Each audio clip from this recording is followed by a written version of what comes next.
सिंधी कहानी सच्चा पाकिस्तानी। लेखक हरि पंकज। अनुवाद देवी नागरानी। ये कहानी लेखक और अनुवादक दोनों की अनुमति से YouTube पर प्रकाशित की जा रही है। लेखक और अनुवादक के ईमेल एड्रेस और घर के एड्रेस आपको नीचे डिस्क्रिप्शन में मिल जाएंगे। तो सुनिए कहानी सच्चा पाकिस्तानी। वीज़ा खत्म हो रहा था। किसी भी हालत में 3 दिनों के भीतर लागोस पहुंचना था। इसलिए किसी भी एयरलाइन में सीट हासिल करने की कोशिश कर रहा था। आखिर केनिया एयरवेज में सीट मिली। पहले तो मुंह का जायका कुछ बिगड़ा, पर जब फ्लाइट रूट देखा, मुंबई, कराची, नैरोबी, द्वाला, कन्नू, लागोस, आंखें कराची पर ठहर गई। वैसे तो मुझे सफ़र में रुक रुक कर जाना कतई पसंद नहीं, बोरिंग और परेशानी का बाइस लगता है। पर कराची, बदन में सरसराहट होने लगी। तन मन सिमट कर 12 साल के बच्चे का हो गया। छलांग लगाकर उछलने लगा और हंस पड़ा। कराची और मेरा बचपन दोनों एक दूसरे से जुड़े हैं और फिर कराची जाने का मौका मिल रहा है और वही बचपन का आलम, यादों की कुछ झलकियाँ। छुट्टियों के दिनों में सुबह के 6 बजे नंगे पाँव तारी, अब्दुल, ईसर और कादर के साथ सराई क्वार्टर स्कूल से चक्कर लगाकर कोनों से सटकर निकलते थे। बातों और ठहाकों के साथ साथ हमारा एक ही काम था, खजूर के लंबे झाड़ों में खजूर, मौसम अनुसार फल, बेर, कैरियाँ, जामुन और सब तोड़ना।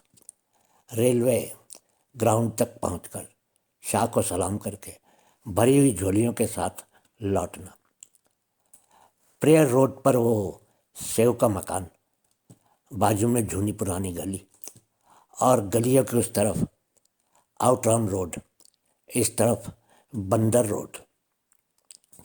ईश्वर सुबह आँख खुलते ही पहले पिता के पाँव छूता। पिता भक्ति सिखाता था। दौलत ने मुझे साइकिल चलानी सिखाई, तो किशन दलवानी ने आज़ादी के संग्राम में मुझको स्कूल बंद करवाने सिखाए थे। सोडा की मशहूर दुकान जो बाशेमल की थी, वही संसार समाचार में से टार्जन और हुंदराज दास की जुगनू कॉलम नामक अखबार पढ़ना सीख गया था। और वो कादर, मकरानी, बस जब खजूर या मेवा तोड़ते हुए पकड़े जाते तो वो आगे बढ़कर दहशत भरे स्वर में कहते, अरे ओ कदेरो दादा का नाम सुना है? मैं उसका ही बेटा हूँ कादर। और हम मार से बच जाते थे। विक्टोरिया घोड़ेगाड़ी चलने वाले की नज़र बचाकर पिछली तरफ चढ़ जाते थे तो कोई दुश्मन देखकर चिल्ला उठा, गाड़ी वाले पीछे चाबुक। बस फिर तो बदन पर नीले निशान पड़ जाते थे और अब्दुल उस चुगलखोर को पकड़कर मारता था। होली के दिन हम पांचों के साथ और भी बच्चे जुड़ जाते। सफ़ेद पोशाक वालों को रंग लगाने का डर देखकर होलिका माता और गाय के घास के बाद पैसे हिटते। मजाल जो कोई बच जाए। आशुरों के दिन ताबूतों की सर्कस पहुंचने से पहले ही बाशमल के होटल के आगे लकड़ी के तख्तों पर शरबत, चने चावल तैयार रखते। ताबूतों के नीचे 3 चक्कर लगाकर दुआ मांगकर शरबत और चने चावल बांटना शुरू कर देते थे। गिल्ली डंडा, बिलौर, सिगरेट के खाली पैकेट, माचिस, सीपें, इमली के बीज हमारी पूंजी थी। खैर छोड़ो इन बातों को। कराची और बचपन पर 10 पन्ने तो क्या 10,000 पन्ने लिखूं तो भी दिल नहीं भरता। हमारे जहाज ने कराची के ऊपर एक पूरा चक्कर मारा। मेरी आंखें पूरी तरह खुली हुई थी, पर समझ में कुछ नहीं आया। कल्पना की, अंदाज़ा लगाया, जरूर सदर होगी, बंदर रोड, बंस गार्डन, हाई कोर्ट, नेटी चेटी, कायामड़ी, मनोहरो आगा। फिर दूर से मेरी बेगर टावर के घड़ियाल की एक झलक मिली। वो भी एक पल के लिए। जहाज दूसरा चक्कर लगाने के पहले ही आकर रनवे पर उतरा। लाउड स्पीकर पर मधुर जनानी आवाज़ सुनाई दी। अभी हम कराची के ड्रग रोड हवाई अड्डे पर उतरे हैं। इस वक्त यहाँ रात के 12:35 हुए हैं। जिनको कराची उतरना है वो उतर सकते हैं। हमारे साथ सफ़र करने के लिए धन्यवाद। और फिर मर्दानी आवाज़ में, मैं कैप्टन अली नूर हूँ। एक अहम सूचना आप सभी के लिए, कृपया ध्यान से सुने। जहाज यहाँ 1 घंटा रुकेगा। जिनको आगे सफ़र करना है वे कृपया अपनी कुर्सियों पर बैठे रहें। यहाँ मार्शल लॉ जारी है और कानून भी बहुत सख्त है। किसी को भी जहाज से नीचे उतरने की इजाज़त नहीं है। उम्मीद है आप हमें पूरा सहकार देंगे। हाथ का सामान लेकर यात्री दरवाजे की तरफ बढ़ने लगे। मैं भी उठा, पर बिना सामान के। अपनी जन्मभूमि पर पहुंचने पर दिल की धड़कन अजीब ढंग से बढ़ गई। माँ की गोद से बिछड़ा बेटा फिर माँ की गोद पहुंचा। भीतर की हलचल और खुशी को समेटते हुए, लंबी सांस से उन पर काबू पाने की कोशिश करते हुए, सभी उतरने वाले यात्रियों के पीछे चलता हुआ दरवाजे तक आया। नीचे उतरने वाली सीढ़ी के दोनों तरफ 6 से 80 फौजी, 3 इस तरफ 3 उस तरफ खड़े थे। 6 मशीन गन्स। उतरने वालों के आखिर में मैं था। एक फौजी ने हाथ के इशारे से पूछा, सामान? मैंने भी हाथ के इशारे से कहा, कुछ भी नहीं। कराची? नहीं, लैगोस। 2 खतरनाक मशीन गन्स मेरी छाती को निशाना बनाए हुए थे। मैंने दोनों हाथ ऊपर करते हुए हंसकर हिंदुस्तानी जुबान में कहा, यार ये मेरे बचपन का शहर है, यहीं तो मैं बड़ा हुआ हूँ।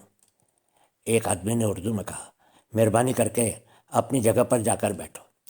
उसकी आवाज़ में सभ्यता और नरमी देख मेरे मन का हौसला बढ़ा और मैंने कहा, यार आप लोगों का क्या जाता है, जहाँ 1 घंटा रुकेगा।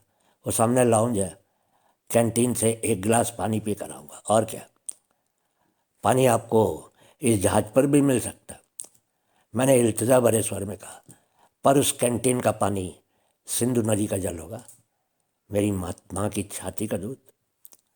अचानक उर्दू आवाज़ से सभ्यता और नरमी गायब हो गई और मशीन गन्स का तनाव भी बढ़ गया। वापस अपनी जगह पर। अच्छा भाई अच्छा, नाराज़ होने की क्या बात है, चला जाऊंगा। और कुछ पल सोचते हुए समझौते के स्वर में कहा, पानी ना सही, प्यासा ही चला जाऊंगा। कैंटीन दूर है। बचपन में जाने कितनी बार इस डर्ग रोड पर खाली माचिस की डिब्बियाँ हासिल करने आया था। सिर्फ एक मेहरबानी कीजिए, मुझे इस जहाज की सीढ़ी से नीचे उतरकर इस ज़मीन को छूने दीजिए। मतलब इस ज़मीन की मिट्टी की मैं पैदाइश हूँ। इस मिट्टी का तिलक अपने माथे पर लगाऊंगा और मुट्ठी भर मिट्टी अपनी जेब में डालूंगा। वे तुरंत ही समझ गए, कोई तड़ी पार सिंधी हिंदू वापस लौटा है। उनकी आंखें आँख उगलने लगी। अब 2 नहीं, 4 गन्स कर रुक बेदर्दी से मेरी ओर। एक फौजी के इशारे पर एयर होस्टेस मुझे बाँह से खींचकर मेरी सीट तक लाई और कहने लगी, बंदूक के साथ बहस करते हो? मैं हताश होकर अपनी सीट पर बैठा, मन में उमड़ती हुई भावनाओं को सिसकियों में बदलते देखा और आंसुओं को रोकने के लिए रुमाल इस्तेमाल किया। विचार और वेदना को बस में करते हुए कुछ पलों के लिए आंखें मूंद ली।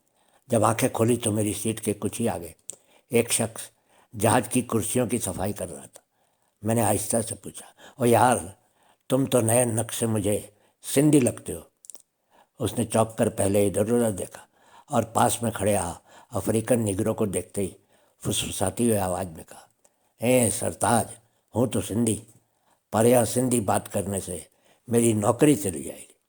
मेहरबानी करके बिल्कुल धीमे बोलिए, यहाँ सिंधी बात करना मना है और मैं गरीब बच्चों वाला हूँ मालिक। कुर्सियों की सफाई के बहाने वो मेरे पास आ गया।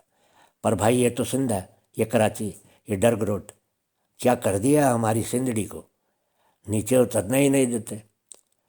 उसने शिकायती अंदाज में कहा, हमने क्या कर दिया है सिंध को? आप में से कितने कायर मर्द सिंध से हिंद भाग गए और हम बाकी सिंधियों को गर्क में छोड़ गए। दीन धर्म की जुनूनी कशमकश में हमें जाना पड़ा था।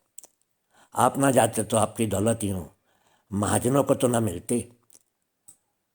पर वो तो आपके दिन धर्म के भाई हैं। खुदा जाने किस बात की खता की सज़ा देकर ये कह ढाया हम पर। हमारा ही बुरा वक्त था जो पाकिस्तान के लिए हामी भरी।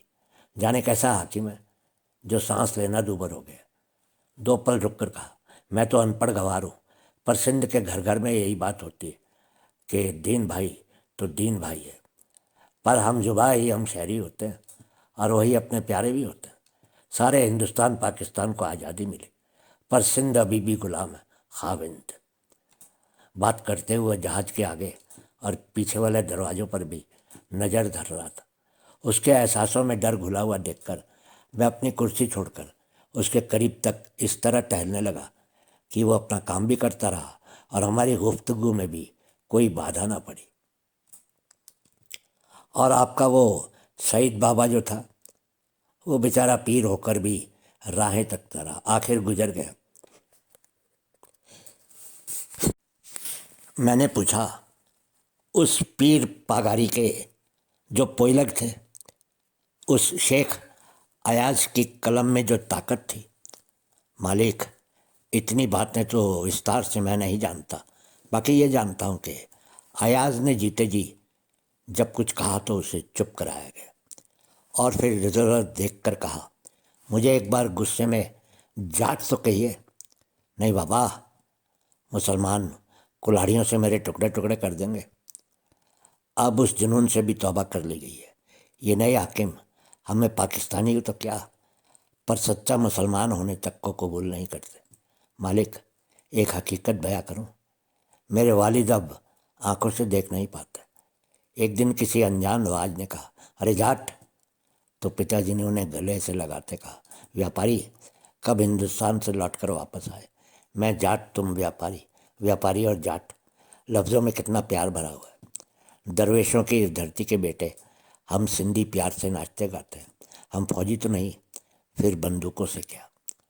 अचानक दो मशीन गन वालों को आते देखकर वो तनाव में आ गया और गुस्से भरी ऊंची आवाज़ में मुझे कहने लगा, व्यापारी क्यों दिमाग खाते हो। एक बार कहा ना, जहाज से नीचे उतरने की सख्त मनाही है। मशीन गन वालों में से एक ने कहा, शाबाश, तुम जैसे ही सच्चे पाकिस्तानी हैं। बहुत बहुत शुक्रिया।